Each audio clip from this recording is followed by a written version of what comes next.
Just for Dillon. Hey, Jack Nicholson's at the game. Oh, you know it's a special night. Kyrie, LeBron. Maybe Kyrie gonna be in there. Yeah, I'll talk to you about next year. Exactly. John Moran trying to force the game 7, and Anthony Davis says, you forced nothing.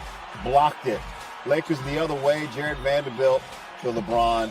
Lakers had 13 more blocks than Memphis in this game. They're up 5. A little later, D'Angelo Russell to Davis. That's too easy. They're up 11 after 1. The team that has led after the first quarter has won every game in this series, so it's over, right? Maybe. Lakers up 16. Xavier Tillman drives, and Davis he affects the shot. Lakers going the other way. Watch LeBron. LeBron James, 567 years old, still doing that. Strong to the hoop. I mean, you go, my man. A few minutes later, Lakers up 20. Xavier Tillman tries the hook shot. Davis says, try something else. Davis had 5 blocks. Grizzlies shooting 2 of 15 on shots contested by Anthony Davis in the first half. Under a minute left in the first half. Dennis Schroeder finding LeBron. Oh, my goodness. Action love. What did it reverse? Lakers by 17 at the half. Third quarter, they're up 25. Oh, my. Morant 3. No. Austin Reeves. Watch my man. Well, let Austin cook. Jack loves it. The nasty Euro step. Oh, Mr. Reeves and LeBron and Austin having some fun after the play. Yeah, I did that, and I hit him with the that. Yeah. You hit him. I hit him like that. Yeah, that's what I did.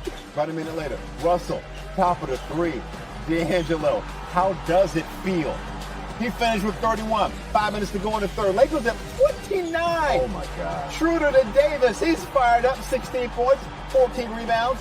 30 seconds to go. Lakers up 33. LeBron, left wing. He had 22. Now 31-0 in series where his team has been up 2-0. Ronnie loving it. LeBron takes his 20th different franchise, takes down his 20th different franchise in the playoffs. Lakers win. Here's LeBron.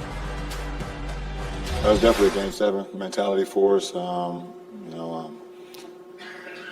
We understood that we had an opportunity to play in front of our fans, and we want to try to end it tonight. As hard as this series felt, and as hard as this series was, we was able to conquer level 1, and now we move to level 2. Do you feel like your team at large took things for granted this year that you hadn't taken for granted in the past? No. Okay, Dez and Taylor had talked about they thought that was the case, that maybe last year everybody was a little more locked into the moment, and this year that just some things were expected. And Yeah, people have different opinions. Lakers, the second team in NBA history, Brian, to start 2-10 or worse and win a playoff series, and joining the 77-78 Supersonics.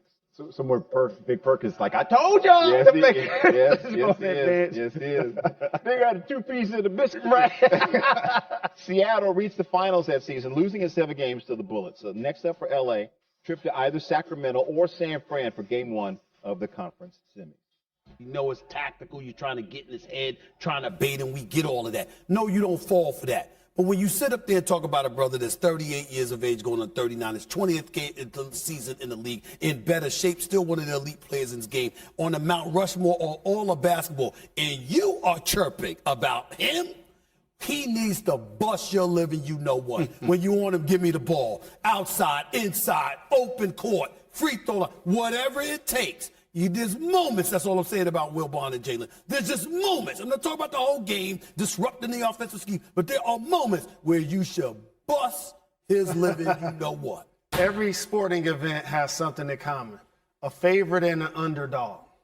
And when you're going against these all-time great players, you have to look in yourself in the mirror and have irrational confidence, because everybody else think you're going to get schooled when you're going against Kobe, which I have, Jordan, which I have, LeBron, which I have. But there are times when I went home at night where I played better than them. There were times where I won NBA Player of the Week. Therefore, when you play defense in particular, you got to have a screw loose a little bit. See Dennis Rodman, Metta World Peace, Bruce Bowen, Draymond Green. These guys have to go right to the edge of the pool, and every now and then, they're going to fall in or push you in. So for Dillon Brooks, he wants LeBron to make it a one-on-one battle, because that takes them away from the team concept. And also, all you need to be able to talk trash is a voice. I hate when people think, oh, he ain't good enough to talk trash. You know what make him good enough? He on the floor with them, and he got a voice. And guess who won the previous game? Memphis. That gives me the chance to talk all of the trash that I want. For what it's worth, LeBron has shot 7 of 14 with Brooks as his primary defender in the series so far. Now, Michael Wilbon, we always turn to you for historical perspective. And, of course, you were around Michael Jordan throughout his career as much, if not more, than any other journalist. And we always compare LeBron to Michael. And so I found myself thinking, how would Michael have handled it if someone had said of him the things that Dillon Brooks said of LeBron? Greeny, you know, you were there in Chicago for some of that. Jalen's perspective is wonderful because Jalen, we got the historian, we got the man who played against all the guys in question. But I will just say this, and earlier today on our production call, and I know I asked you guys, how differently will LeBron respond to this compared to Michael Jordan and Kobe Bryant? And I think that those are the notable people. Magic might have smiled and laughed. He'd have been burning up inside and tried to get back at him in his own way. And I was asking you guys, and particularly Jalen, does this burn LeBron personally the way it would have Michael and Kobe? Look, there were times I remember. Game 6. Stephen A. is at stake tonight for the Lakers. Well, for me personally, I think it's not just this season. I think it's the LeBron James era in L.A. I think if they find a way to win this series, who knows what the possibilities are.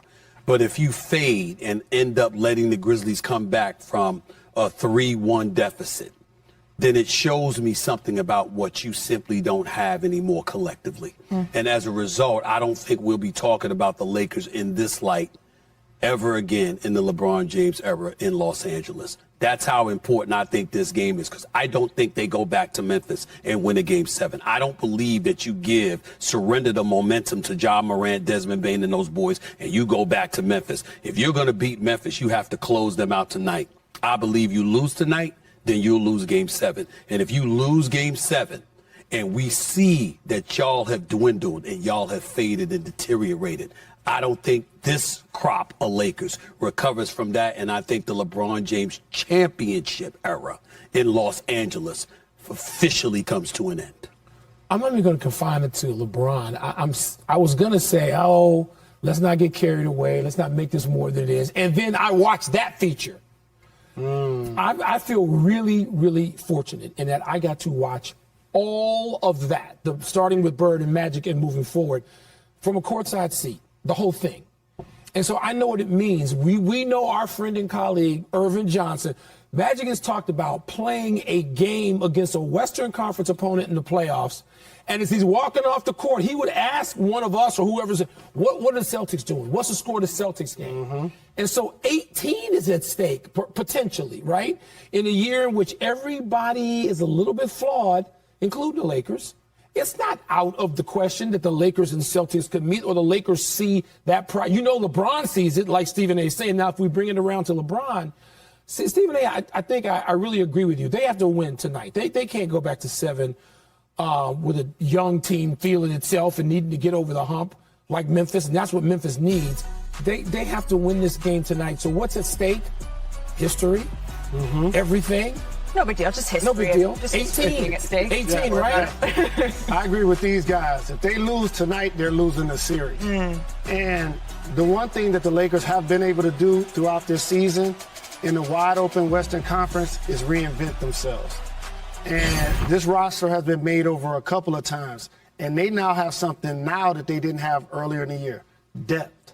So players like Austin Reed playing quality minutes. D'Angelo Russell in the previous home game made a couple of big threes late. Vanderbilt is playing really good defense. So now their coaching staff trusts these guys. So playing at home where your role players thrive, this is the game you must get it done. Because if you don't win tonight, you do not win this series, and history will not be on your side. So let's face reality. I'll say it in even simpler terms. I don't believe if they lose, I think they're going to give it everything they have tonight. I don't believe they'll have anything left Sunday. And that's why I feel as adamant as I do that this is it. Not just for this series for them, but You this mean is it, physically period. and emotionally? I don't Stephen, think they I don't gonna think leave they it out have there it. tonight. I don't think they have it. I don't think they'll have it to win a Game 7. And if you don't win a Game 7, remember all the teams we're talking about, they'll be better next year. Kevin Durant and Devin Booker ain't gonna be better next year. Denver's not gonna be better next year. You look at these teams, even Minnesota want to come up, even Sacramento. You think they're gonna be better next year? This is it. And Memphis is going to be better next year. That's right. If they And win guess the what? series. And guess what? They know what we know. That if they come out and play fast and get a lead early, now it's time for the Lakers to find a way to overcome that adversity. That's why if you Memphis and a guy like Dillon Brooks, play defense, don't shoot them out of the game. Right. If Jaren Jackson Jr. can get going offensively and Memphis can sustain an early lead, then all of the pressure falls on the Lakers. That's why they got to get off to a good start. That's when players start playing tight. That's Yes. when people start getting Yes. nervous. Dillon Brooks is Yes. going to force up those shots. But to you, if you're watching this game tonight, what's going to signal to you, oh, yeah, Memphis got this? Jaren Jackson Jr.